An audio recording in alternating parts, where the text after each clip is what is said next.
राधा रानी कौन है बंधु? श्री किशोरी जी कौन है? इस बात को समझाना सबसे मुश्किल काम है कि किशोरी जी कौन है, परंतु फिर भी प्रयास करके समझाऊं। अगर आप समझो तो व्यक्ति के चित्त में जो आह्लाद होता है, जो आनंद होता है, हर व्यक्ति का एक अलग अलग तरीका होता है अपने आनंद को व्यक्त करने का। किसी व्यक्ति को बहुत आनंद आता है तो वो खाता है, किसी व्यक्ति को बहुत आनंद आता है तो वो घूमता है, किसी व्यक्ति को बहुत आनंद आता है तो वो नाचता है, किसी व्यक्ति को बहुत आनंद आता है तो वो हंसता है, किसी व्यक्ति को बहुत आनंद आता है तो वो रो जाता है। ठाकुर जी का जो आनंद है वो किसी रूप में व्यक्त नहीं हो पाता, वो चित्त का चित्त में ही रह जाता है। ठाकुर जी अपने आनंद को व्यक्त नहीं कर पाते, प्रस्तुत नहीं कर पाते, तो वह आनंद बढ़ते बढ़ते बढ़ते चित्त में इतना भर चुका है कि अब उसको प्रकट करना है। तब उस आनंद के समूह को ही ठाकुर जी ने किशोरी जी के रूप में प्रकट कर दिया। इसलिए ठाकुर जी की आह्लादनी शक्ति, आनंद शक्ति श्री किशोरी जी है, अलग नहीं है, एक ही है। प्राण एक ही है, देह दो हैं, बस लीला करने के लिए दो रूप में प्रकट हो गए हैं। आहा, वो किशोरी जी हैं। हमारे नित्य किशोर अजन्मा, बिहरत एक प्राण दो तनमा। दो तन में एक प्राण रहते हैं, वही राधा कृष्ण है। इनके तत्व को और इनके रहस्य को जानना सबके बस की बात नहीं है। ये देह दो दिखते हैं पर प्राण एक ही हैं। जब भगवान मोहिनी बनकर के प्रकट हुए, सबको कथा पता है, मोहिनी अवतार जब ठाकुर जी ने धारण किया, सारे देवता, सारे दैत्य, तीनों लोग ठाकुर जी के रूप पर न्योछावर हो गया। इतने सुंदर बन के ठाकुर जी आए, सिवाय एक के। कौन? सूर्य नारायण। सूर्य नारायण मोहित नहीं हुए। सूर्य नारायण तो भावुक हुए ठाकुर जी के रूप को देख के, और सूर्य नारायण की इस भावुकता पर ठाकुर जी रीझ गए। बोले कि मोहिनी भगवान बोले, सूर्य सब मेरे रूप पर मोहित हो रहे हैं, पर तुम भावुक क्यों हो रहे हो? तब सूर्य नारायण बोले, सबकी इच्छा हो रही है कि हम आपसे ब्याह कर लें, इतने सुंदर आप बन के आए हो, पर मेरी इच्छा हो रही है कि आप जैसी बेटी हो मेरी, आप जैसी पुत्री हो मेरी। इतनी सुंदर, इतनी सुकुमारी पुत्री को मैं जन्म दूं, ये मेरी इच्छा हो रही है आपको देख के, और उसका मैं कन्यादान करूं, ये मेरी इच्छा हो रही है।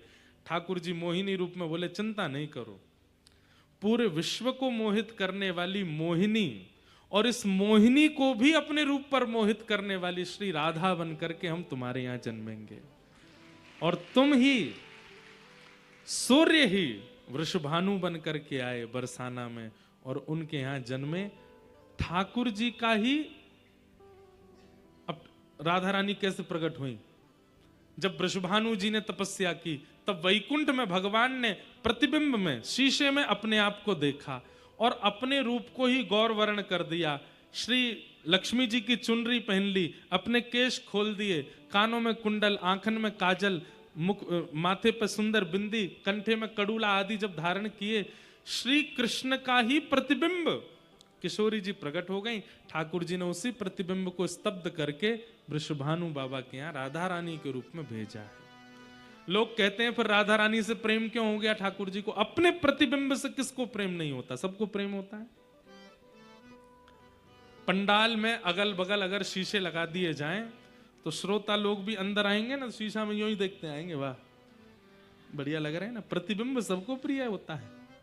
प्रतिबिंब किसको? किशोरी जी ठाकुर जी का प्रतिबिंब है। बस वो लीला करने में दो रूप में दिखाई देते हैं, और रसिक जनों के लिए, जिनको संसार से मतलब नहीं, जिनको मुक्ति से मतलब नहीं, जिनको और कोई व्यवहार नहीं, प्रिया प्रियतम का निष्काम प्रेम जिनका सर्वधन है, उनके लिए किशोरी जी प्रकट हुई हैं।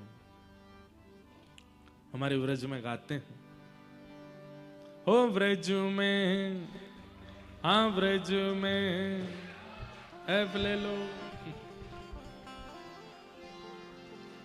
हो व्रज में रतन राधिका गोरी, व्रज में व्रज में रतन राधिका राधिका गोरी।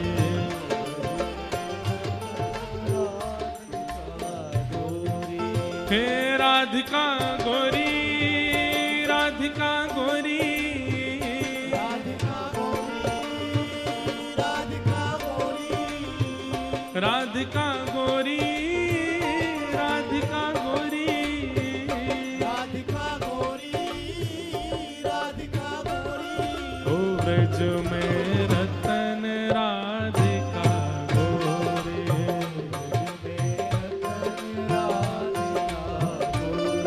ओ ब्रज में रतन राधिका गोरी।